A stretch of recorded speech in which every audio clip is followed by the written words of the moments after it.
Hi guys, we're heading back into a test week, and the big talking point, Ryan, obviously a lot of people waking up on Thursday morning to the Bok team announcement, and quite a few big changes that have caught people by surprise and wondering whether it's a bit of a belated April Fool's. Yeah.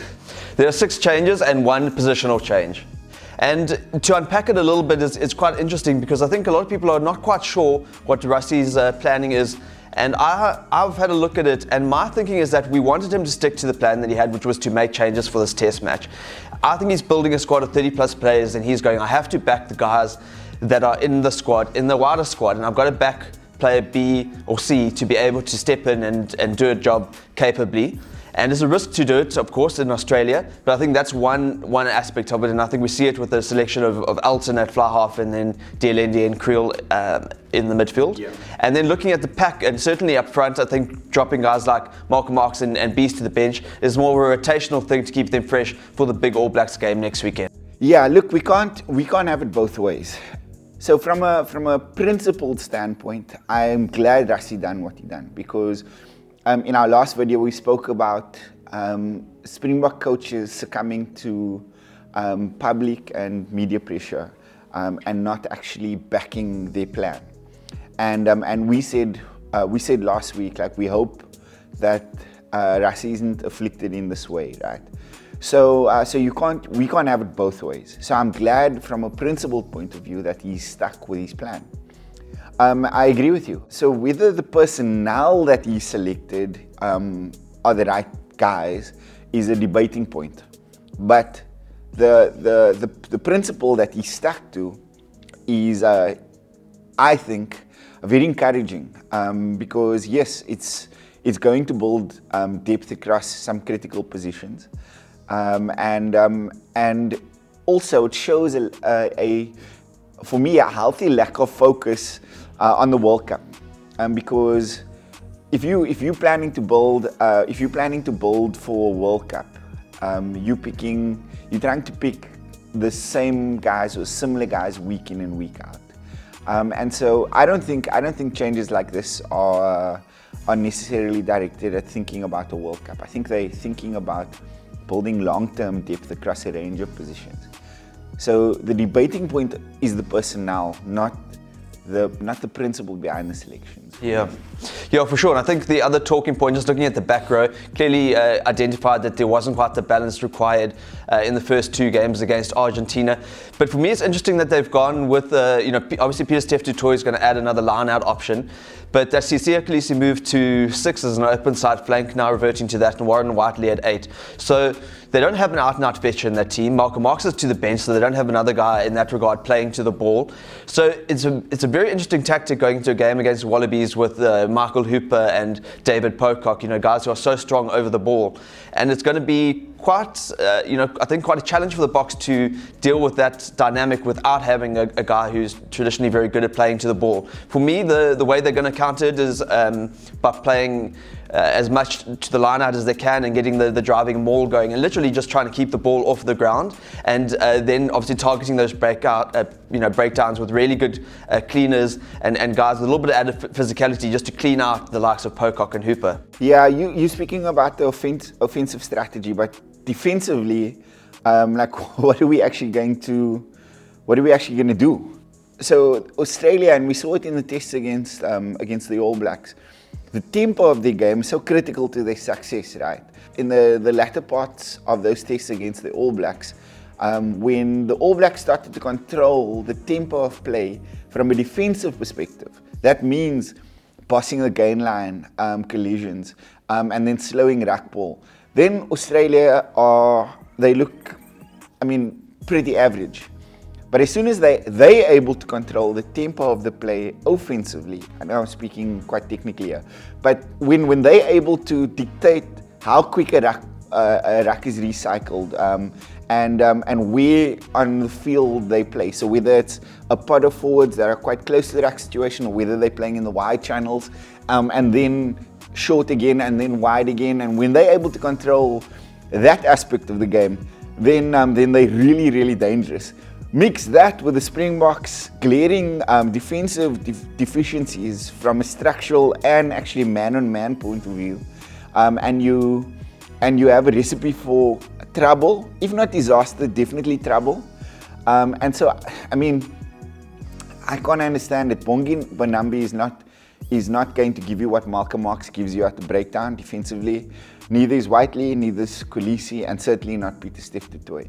So for the Springboks to be effective and have a chance in this game, they're placing a lot of their stock in that gain line battle, so one-on-one tackling. And I don't see them dominating enough there to control the tempo of the play. Yeah, I think it's going to be all quite interesting, but we obviously can't, move on without at least highlighting Cheslin Colby's selection on the bench and probably going to come in for a test debut covering fullback and wing. For me, I'm excited by Colby's inclusion because I think that backline's been calling out for a bit of X factor. That's the obvious takeaway, is that someone like that's going to bring you that little attacking spark.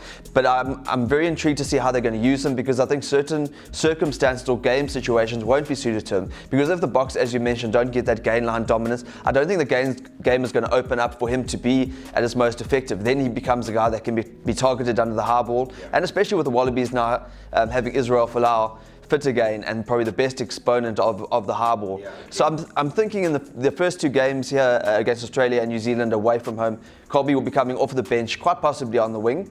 And then we see Willie Leroux quite likely going back to his English club, and so coming back for the home test in PE and Pretoria is when I see Colby starting at fullback. So rugby, as everyone would know, is a game of cause and effect, right? If you're not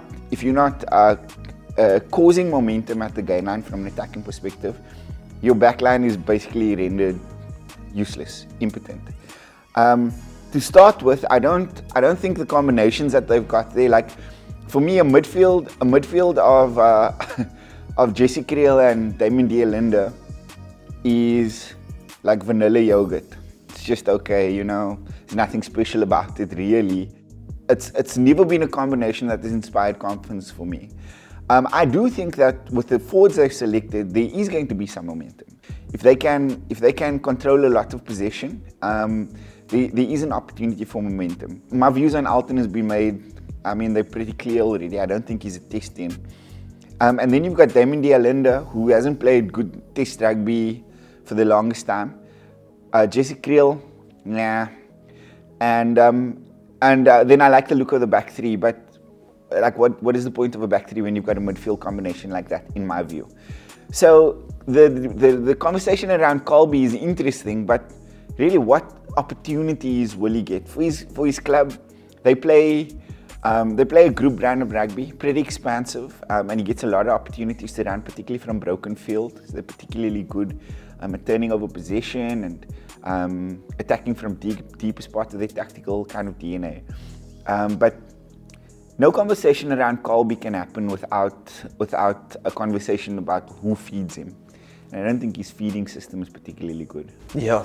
I think, Ryan, let's just move quickly into a prediction. I think, as we've spoken about, looking at the team that's been selected, it would be good for the Boks to even be competitive, and for some of the guys who are clearly the backup players now to put up their hand and make a statement. That would be, the ideal scenario, even if it's competitive and we see a few guys like we've mentioned, Alton, Jesse, Damien, Bongi, showing that they can, really interchange with these guys and put up a good performance. But I don't see them being capable of winning in Brisbane. The Wallabies, although they are also in a world of hurt, I think just at home they've proven that they are, generally a good performing team, especially when coming up against the Boks at home. So I'm going Wallabies win by 8. Yeah, and especially in Brisbane.